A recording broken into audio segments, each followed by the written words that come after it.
दोस्तों सबसे पहले तो मैं आपको कुछ ऐसी चीज़ दिखाने जा रहा हूँ जो कि अब दायरा इस्लाम में शामिल हो चुकी है और उसे सवाब समझ के, नेकी समझ के किया जाता है। आप सल्लल्लाहु अलैहि वसल्लम ने फरमाया था कि क़यामत से पहले 72 फ़िरके बनेंगे और हमें यकीन भी था और अब हम देख भी रहे हैं कि आप सल्लल्लाहु अलैहि वसल्लम ने जो भी फरमाया था सच फरमाया था। आप सल्लल्लाहु अलैहि वसल्लम ने कभी भी अपनी ज़ुबान से झूठ नहीं कहा, जो भी कहा सच कहा। हमारा इस चीज़ पे बिलीव है। तो इस वक्त इतने फ़िरके बन चुके हैं कि हम काउंट नहीं कर सकते। डेफिनेटली आप सल्लल्लाहु अलैहि वसल्लम ने फरमाया था तो अब वो हो के रहेगा।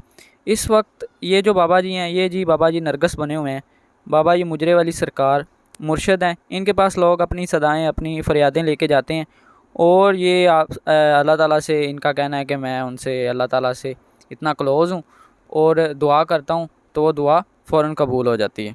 दरअसल ये बाबा जी की गलती नहीं है, गलती हमारी है जो हम इसके पास। मैं अक्सर इन बाबा जी की नेट पे देखता रहता हूँ वीडियोज़ वगैरह। बाबा जी तो नहीं कहना चाहिए, इनको नरगस ही कहना चाहिए। इनकी मैं वीडियोज़ अक्सर देखता रहता हूँ, भंगड़े डाल रहे होते हैं। मैं ईद मिलादुन्नबी के मौके पर भी, अल्लाह माफ़ करे, आप सल्लम की पैदाइश विलादत के मौका पर इसने भंगड़े डाल के और पता नहीं क्या क्या हरकतें इन्होंने की हैं ना, मैं सोच भी नहीं सकता। अब देखें किसी एक्टिंग कर रहा है जैसे कोई फ़िल्म का सीन ना चल रहा हो और जो पास बैठे हैं लोग वो ऐसे बैठे हैं जैसे कोई बड़ा कोई इस्लामिक काम हो रहा है, बड़ा कोई नेकी का काम हो रहा है। और भी बहुत सी चीज़ें मैं आपको दिखाता हूँ। जब हम रोकते हैं इन बाबाओं की असल हकीकत आवाम के सामने लाते हैं तो लोग कहते हैं लो जी वहाबी हैं, ये हो गया, वो हो गया, देवबंदी हैं और डिफरेंट फ़िरक़ों का नाम लेते हैं। हालांकि हम तो सिर्फ मुसलमान हैं और हमें वो काम करना चाहिए जो आप सल्लल्लाहु अलैहि वसल्लम ने हमें फरमाया, हुक्म दिया है। अल्लाह कबूल करता है, थे की लेने जानते हो। मैंने कहा क्या मतलब है, अल्लाह सबकी सुनता है तो यहाँ मांग, वहां क्या करता है। मैंने कहा मेरा बेटा सुनता सबकी है पर मानता प्यारों की है। अब आपने जैसा कि सुना, हज़रत साहब कह रहे हैं कि अल्लाह ताला सुनता सबकी है लेकिन मानता सिर्फ अपने प्यारों की। ऐसा किस हदीस में लिखा है या कुरान पाक में लिखा है कि अल्लाह सिर्फ अपने प्यारों की मानता है? अल्लाह ताला तो जो इसको भी अल्लाह ताला ने पैदा किया है वो उसे प्यारा है। अल्लाह ताला ने तो ये फरमाया कि मैं हर इंसान की शार अक से भी ज़्यादा उसके क्लोज़ हूँ।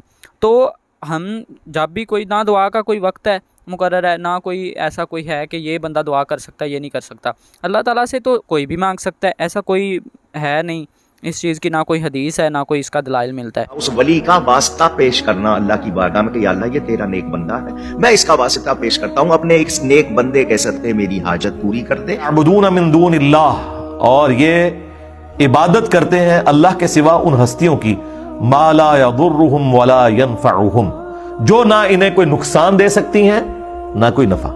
अच्छा, फौरन जब आप तौहीद के ऊपर आयात पढ़ें तो ये कहते हैं नहीं हमने तो कभी किसी बाबे की इबादत की नहीं, देखिए जी हम तो अल्लाह का बंदा ही मानते हैं। अगला हिस्सा छोड़ देते हैं। अल्लाह ताला नफी सिर्फ इबादत के एतबार से नहीं कर रहा, बल्कि यह भी कर रहा है कि ये हस्तियां ना किसी को नुकसान दे सकती हैं ना नफा। एक मरे हुए शख्स जो कब्र में पड़ा हुआ है उसकी कोई इबादत नहीं करता, ठीक है, बहुत अच्छी बात है, लेकिन यह कीदा रखता है कि ये मेरी भैंसों का दूध खुश कर सकता है, इसके नाम की मैंने 11वीं ना दी तो मेरे ऊपर कोई मुसीबत आ सकती है। तो इसका क्या मतलब है कि आप उसे नफा नुकसान का मालिक मानते हैं, तो आप भी शिरकी कर रहे हैं। और शिरक क्या है, आधी आयत लेते हो कि हम तो जी इबादत तो कोई नहीं करते, अल्लाह ने तो इबादत करने वालों की नफी की है। सरकार साथ जिक्र किया है, मा ला यदुर्रुहुम वला यनफउहुम, जो हस्तियां ना इन्हें नुकसान दे सकती हैं ना नफा दे सकती हैं।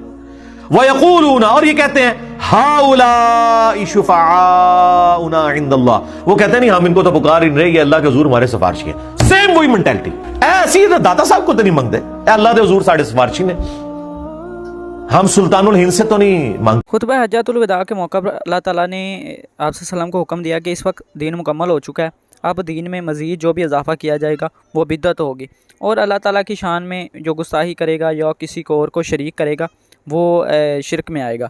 शिरक सबसे बड़ा कबीरा गुनाह है, तो इसलिए हमें बचना चाहिए, हमें छोटी छोटी चीज़ों से बचना चाहिए और उलमा इकराम के पीछे नहीं लगना चाहिए, बल्कि इन बाबों के पीछे नहीं लगना चाहिए और ख़ुद कुरान पाक का तर्जुमा पढ़ना चाहिए ताकि हमें खुद समझ आए कि हम किन लोगों के पीछे लगे हुए हैं, क्या गलत है और क्या सही है।